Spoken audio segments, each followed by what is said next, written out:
Hello friends, welcome back to my channel. आज की video में आप देखेंगे कोजी विंटर मॉर्निंग रूटीन। साथ ही मैं आप लोगों के साथ हाई प्रोटीन और विंटर स्पेशल एक यूनिक सा नाश्ता भी आप लोगों के साथ शेयर करूंगी, जो कि है आलू मटर पराठा। बिल्कुल नई तरीके से रेसिपी है ये।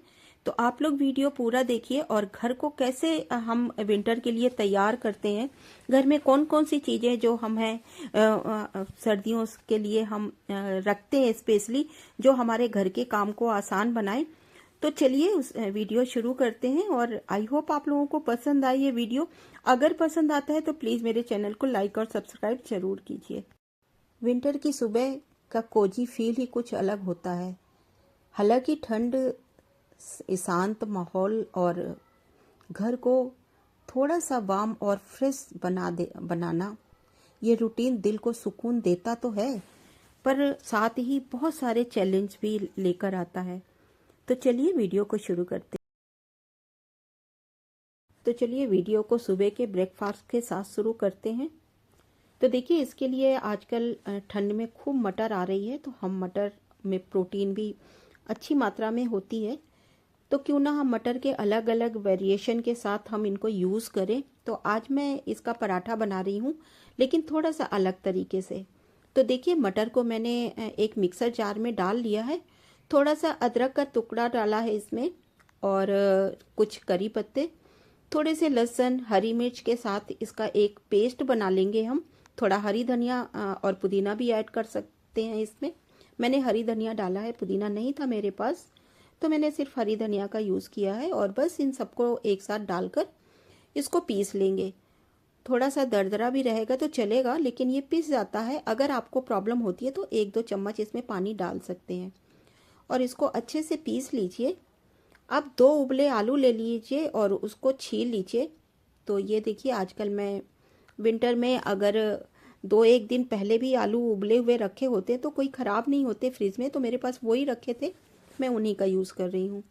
तो देखिए, 2 आलू को मैंने छीलकर कद्दूकस कर लिया है। ये बॉयल आलू हैं, और इनको कद्दूकस करने के बाद जो हमने पेस्ट रेडी किया था उसको इसमें ऐड कर देंगे।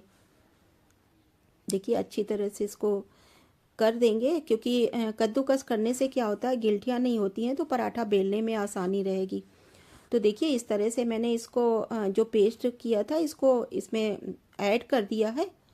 और साथ ही देखिए, इसमें आटा डाल दिया है मैंने, और कुछ मसाले डालेंगे इसमें, जैसे कि हींग है, जीरा, अजवाइन, चिली फ्लिक्स, ऑर्गेनो, और अपने बेसिक से मसाले, नमक, हल्दी, धनिया, मिर्च, और थोड़ा सा मैंने कसूरी मेथी डाली है इसमें।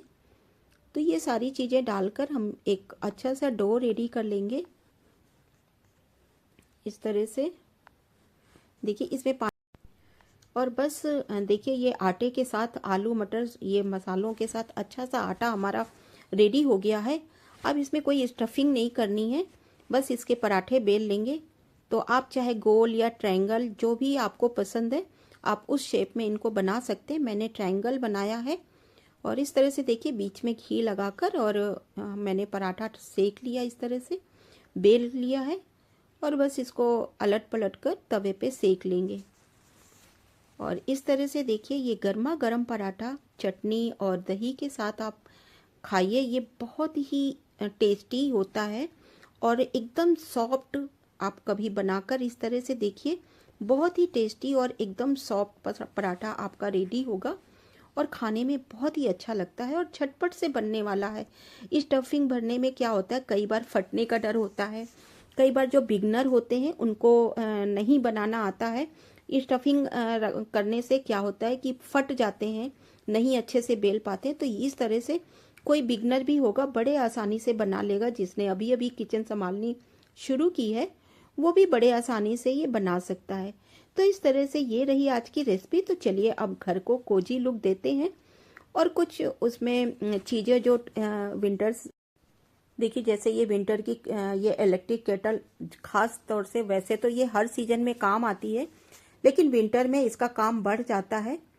बार बार हमको पानी गर्म करना है, या बेड में जब हम एक बार बैठे होते हैं तो उठने का मन नहीं करता है।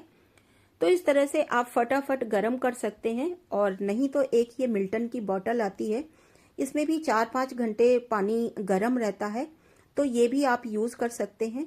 मैं एक बॉटल भरकर रख लेती हूँ और जब कभी दोबारा से भरना हो तो फटाफट केटल में गर्म किया और इसको दोबारा से भरकर रख देती हूँ। तो ये बहुत ही काम आती है। इसी तरह से देखिए, जब हम किचन में काम करते हैं तो कई बार बर्तन साफ करते हैं या ऐसे कुछ, तो ठंड में कपड़े गीले हो जाते हैं और जल्दी सूखते नहीं हैं। तो उसके लिए देखिए ये अप्रिन वाटर प्रूफ है, बहुत ही काम आता है। इससे कपड़े आपके गीले नहीं होंगे। और देखिए ये मैंने एक ग्लव्स मंगाए हैं जो एंकल आपके एल्बो के लेंथ तक है। तो इनसे भी देखिए हाथों में ठंड भी नहीं लगती और कई बार बर्तन साफ करते हुए जो आगे स्लीव्स गीली हो जाती हैं और फिर वो ठंड में जल्दी सूखते नहीं हैं और हमें कपड़े चेंज करने की ज़रूरत पड़ती है, तो इससे वो परेशानी भी नहीं आती है। तो ये विंटर की दो चीज़ें तो मुझे बहुत ही ज़्यादा यूज़फुल लगी, क्योंकि बार बार किचन में काम करना ही पड़ता है हमें, कितना भी हम कोशिश करें। लेकिन अब घर के काम तो करने ही पड़ते हैं, कितना भी ठंड हो। हम होम मेकर्स तो ऐसे हैं, हमारी कभी चाहे ठंड हो या कोई भी मौसम हो, काम तो हमें करने ही पड़ते हैं। तो इस तरह से देखिए कुछ अगर हम प्रिकॉशन या कुछ चीज़ें हम ऐसे सीजन से रिलेटेड अगर यूज़ करते हैं तो हमारे काम को काफ़ी आसान बना देते हैं ये सारी चीज़ें। तो इस तरह से देखिए मैंने ये ग्लव्स मंगाए, ये तो दोनों चीज़ें मेरे लिए बहुत ही यूज़फुल हैं और मुझे बहुत ही अच्छी लगी। तो आप चाहें तो आप लोग मंगा सकते हैं। ये दोनों चीज़ें मैंने मीशो से मंगाई थी और बहुत ही रिजनेबल रेट पर हैं।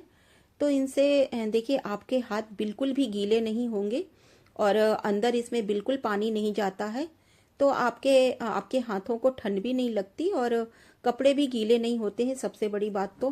क्योंकि ठंड में अगर एक बार कपड़े गीले हो जाते हैं तो बहुत ही टाइम लगता है, फिर तो चेंज करने की ही ज़रूरत पड़ती है, क्योंकि वो जल्दी तो सूखते नहीं हैं और ठंड में गीले कपड़े तो पहने भी नहीं जाते हैं। इसी तरह से देखिए ठंड में बेडशीट जो कॉटन की बेडशीट होती हैं, वैसे और मौसम में तो ठीक है, लेकिन विंटर में थोड़ा हमें अपने बेड को भी कोजी थोड़ा सा फील देने के लिए अगर हम ये वार्म बेडशीट यूज़ करते हैं तो थोड़ा सा ठंड से बचे रहते हैं हम, और अच्छा भी लगता है।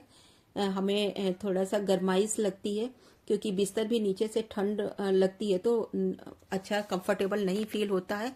तो इसके लिए देखिए मैंने ये कुछ तो मेरे पास बेडशीट्स हैं जो कि ये विदाउट पिलो कवर है, और कुछ ये देखिए ये दोहर टाइप के हैं जो कि काफ़ी टाइम पहले ये गढ़वाल के लोग आते हैं बेचने के लिए। ये प्योर वूल के होते हैं और बहुत ही गर्म होते हैं। तो ये मेरे पास सिंगल बेड के हैं। तो इनको भी अगर इस तरह के अगर आपके पास कोई चीज़ पड़े हैं तो आप दो को मिलाकर आप अपने बेड में इनको भी बिछा सकते हैं एज ए बेडशीट, जो कि अब तो ये इनका ओढ़ने के काम तो आते नहीं है, क्योंकि आजकल कोई ऐसे बहुत सारे ऑप्शन आ गए हैं ओढ़ने के लिए। तो ये सब प्लेन चीज़ें अब कोई यूज़ नहीं करता। तो आप लोग अगर ऐसी चीज़ें आप लोगों के पास पड़ी हैं तो आप उन चीज़ों को आप एज ए बेडशीट यूज़ कर सकते हैं।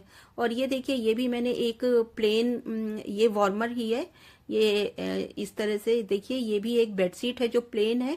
इसको मैंने ऑनलाइन मंगाई थी, तो ये भी बहुत अच्छी है। वैसे ज़्यादातर मुझे प्लेन चीज़ें पसंद आती हैं। तो देखिए ये भी बिछाने के बाद बहुत कोजी लुक देती हैं, कोजी फील देती हैं, सॉरी। और इस तरह से देखिए ये भी एक बेडशीट है जो कि ये भी थोड़ी सी गर्म बेडशीट है, इसके साथ भी पिलो नहीं है। तो ये भी देखिए काफ़ी अच्छी होती है इस तरह की बेडशीट। और एक बार बेड में बिछाने के बाद ये फिसलती भी नहीं है, क्योंकि कई बार बेडशीट स्लिप करती है तो बार बार हमें उनको ठीक करने की ज़रूरत पड़ती है। लेकिन इन बेडशीट्स को अगर हम एक बार बिछा देते हैं तो ये जल्दी स्लिप नहीं करती हैं और बहुत अच्छे से आपका बेड ऑर्गेनाइज रहता है और अच्छे से संभला रहता है और देखने में भी अच्छा लगता है। तो इस तरह से देखिए अब रजाइयों का यूज़ तो रहा नहीं, तो आजकल रजाइयों की जगह ने कंबल ले रखे हैं जो, तो देखिए आजकल रजाइयों की जगह ब्लैंकेट ने ले रखा है। क्योंकि होता क्या था, पहले हम रजाइयाँ यूज़ करते थे, एक तो वो जगह ज़्यादा लेती थी, उसकी वजह से बेड पूरा भरा भरा सा लगता था और रूम देखने में भी अच्छा नहीं लगता था। और अब तो छोटे छोटे मकान होते हैं, कबर्ड छोटे होते हैं, विंटर के कपड़े ही इतने होते हैं कि रजाइयाँ रखने की जगह नहीं होती हैं। तो ये ब्लैंकेट बड़े इजी होते हैं और बेड में कम जगह पे आ जाते हैं। और अगर आप फोल्ड करके इनको नहीं रखें, वैसे भी अच्छे से इनको इस तरह से स्प्रेड कर दीजिए बेड में, तो वो भी देखने में अच्छा लगता है और कंफर्टेबल भी। आप इस तरह से आप इनको लगाइए कि जब भी आप बेड में जाएं तो इनको ओढ़ने में सिर्फ एक फोल्ड खोलना है और वापस से ये यूज के लिए रेडी हो जाते हैं। देखिए इस तरह से अगर आप इनको फोल्ड करके आप इस तरह से स्प्रेड कर दीजिए बेड में, तो ये देखने में भी अच्छे लगते हैं। और कहीं पर आपको इसके लिए स्पेशल एक्स्ट्रा स्पेस की भी जरूरत नहीं पड़ती है रखने की। तो इस तरह से आजकल ये ब्लैंकेट बड़े काम के हो गए हैं और रजाइयाँ तो एक तरह से धीरे धीरे खत्म ही होती जा रही हैं। और दिल्ली में तो बिल्कुल भी ठंड रजाइयों वाली अब पड़ती नहीं है। पहले कभी होती थी कि विंटर में इतनी 2-1 दिन ठंड पड़ जाती थी या बारिश हो जाती थी तो बहुत ही ज़्यादा उसकी वजह से ठंड होती थी, और अब तो वैसी ठंड रही नहीं, तो ये ब्लैंकेट से काम चल जाता है। तो इस तरह से देखिए ये ब्लैंकेट अच्छे लगते हैं और इनसे गर्म भी होते हैं ये, और बेड भी सुंदर लगता है बिछाने में। तो इस तरह से, और अगर आपको ज़्यादा लगता है, बच्चे छोटे हैं, तो आप 2 ब्लैंकेट को एक साथ करके किसी कवर के अंदर डालकर उनको भी यूज़ कर सकते हैं, तो वो भी कम जगह लेंगे। और इसी तरह से देखिए अब विंटर में शकरकंद बड़ी आती है और ये बहुत ही पौष्टिक होती है। तो इसको देखिए भून कर खाने में, मुझे तो भून कर खाने में बहुत टेस्टी लगता है बजाय बॉयल करने के। वैसे तो ये बॉयल करके भी बहुत सारे तरह की डिश इससे बना सकते हैं। तो इसको देखिए भूनने के लिए बस अच्छे से धोइए और थोड़ा सा ऑयल लगाकर किसी तवे में इनको रख दीजिए और ऊपर से कोई ऐसा बर्तन इसको रखिए ताकि ये अच्छे से ये कवर हो जाए, स्टीम थोड़ा बाहर ना निकले। इस तरह से आप इनको रखकर भूनिए और थोड़ी देर में उलट पलट दीजिए। ये अच्छे से भुन जाती हैं, सीख जाती हैं ये और पक जाती हैं, इनको कोई प्रॉब्लम नहीं होती है। और इस तरह से भून कर खाने का तो अलग ही टेस्ट आता है, क्योंकि ये ज़्यादा भूनने में ही टेस्टी होती हैं।